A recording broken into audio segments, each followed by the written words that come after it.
જય દ્વારકાધીશ. તો જો ત્યાં આનંદ ટિફિન લઈને વયા ગયા છે. અત્યારે સવારમાં ટિફિન ને નાસ્તો ને બધું થઈ ગયું છે. અમારે ઘરની સાફ સફાઈ ને વાસણ ને કચરા પોતા ને એવું બધું કરવાનું છે. તો ચાલો આપણે આગળ વિડીયોમાં જઈએ. તો જો અત્યારે હું રૂમ સાફ કરું છું. અત્યારે મેં બ્લેન્કેટ સકેતી લીધો. ઓછાડને આપણે બધું કાઢી દઈએ, વ્યવસ્થિત કરી દઈએ અને આપણે બેડને લૂછી લઈએ, કેમ કે ધૂળ બહુ જ ઉડે છે. અને અહીંયા પછી બધું સાફ કરી લઈએ આપણે ઉપર ને બધું વ્યવસ્થિત. અહીંયા જો આનંદનું સ્ટડી ટેબલ ને લેપટોપ ને બધું પડ્યું હોય છે, તો એને પણ મેં પહેલાં અત્યારે સાઈડમાં રાખી દીધું.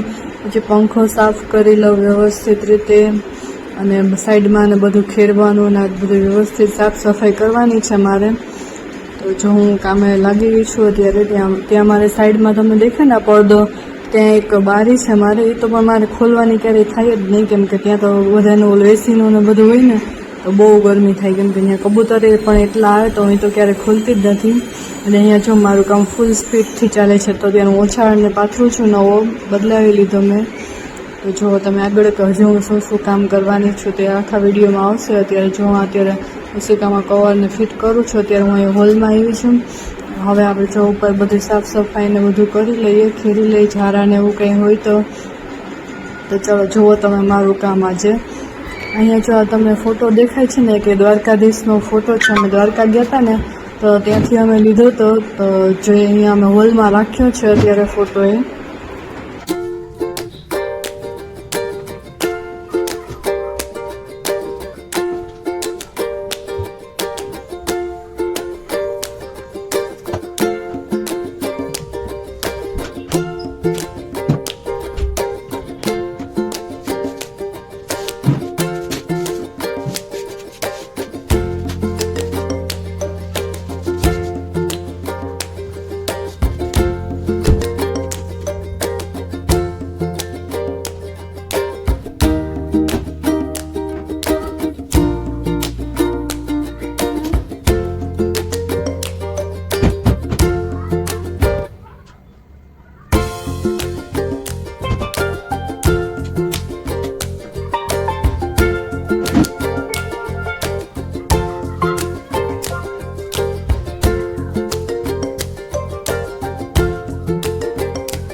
તો જો અત્યારે આપણે કચરા પોતાને એવું થઈ ગયું, તમે આગળ વિડીયોમાં જોયું છે.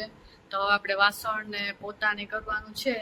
અને મારે જો રસોઈ તો બપોરની બની ગઈ છે, કેમ કે સવારે આનંદનું ટિફિન હતું ને, તો મારે શાક ને તો બધું ભેગું થઈ ગયું છે. હવે ખાલી મારે બસ બપોરે ખાલી મારી રોટલી કરવાની છે. લોટે બંધાયેલો પડ્યો છે, અને હવે ખાલી મારે બસ બપોરની રોટલી બનાવવાની છે. તો ચાલો આપણે આગળ કરીએ કામ. લાગી તો આપણે થોડોક નાસ્તો કરી લઈએ. તો જો હવે અત્યારે હું અહીંયા માટલું સાફ કરું છું. અત્યારે માટલું સાફ કરીને મારે પાણી ભરવું હતું. અહીંયા પછી મેં નીચે રાખવા માટેનું સ્ટેન્ડ હતું, એ પણ સાફ કરી લીધું. પછી અમારે ડુંગળી બટાટાનું સ્ટેન્ડ હતું ને, એ પણ ધોવાનું હતું, કેમ કે બહુ ધૂળ એમાં પણ ઉડેલી હતી.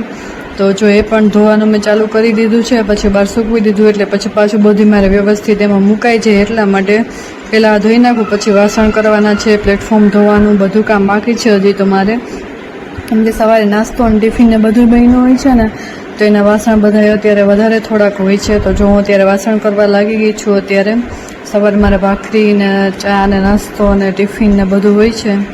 તો જોઈએ ત્યારે પછી એના વાસણ એટલા થાય તો હું કરું છું અત્યારે વાસણ. પછી આપણે પ્લેટફોર્મ ને એ તો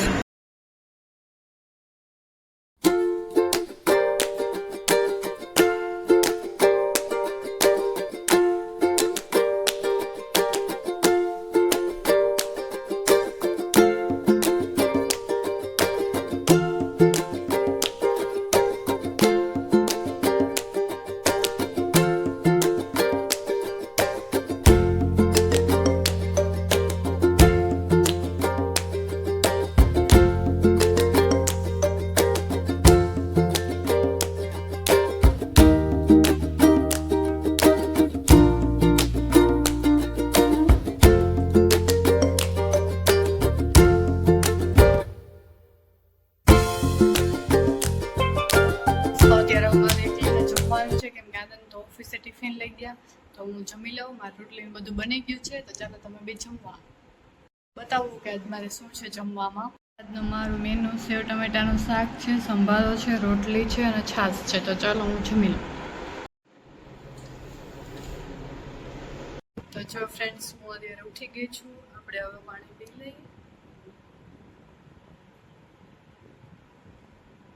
મારે સુવાનું તો ક્યારેક જ હોય, બાકી મારે બપોર વચારે વિડીયો એડિટિંગ ને એવું બધું હું કરતી હોય, કેમ કે હજી હું એડિટિંગ ને બધું શીખું છું. મને હજી બહુ ફાવતું નથી, એટલે વધારે પડતું તો હું અત્યારે શોર્ટ્સ અપલોડ કરતી હોય, કાં તો શોર્ટ્સ એડિટિંગ કરતી હોય, કાં તો વિડીયો વિશે કંઈક જોતી હોય, એવું બધું હોય. એટલે સુવાનું તો મારે ક્યારેક જ હોય છે. તો અત્યારે આપણે કેરીની ગોટલી હોય ને એમાંથી અંદરનું કાઢવાનું છે ને મુખવાસ બનાવવું છે. મને તો બહુ ભાવે, તમને બધાને ભાવે કે નહીં કમેન્ટ કરીને કહેજો. તો જો હું અત્યારે મારી ગોટલીની સુકાઈ ગઈ છે ને, તો અંદરથી કાઢી લઉં ને એ બધું કરી લઉં. તો મેં કાલે કાઢી હતી અને હજી આ થોડીક કાઢવી છે મારે. તો ચાલો આપણે અત્યારે કામ કરીએ.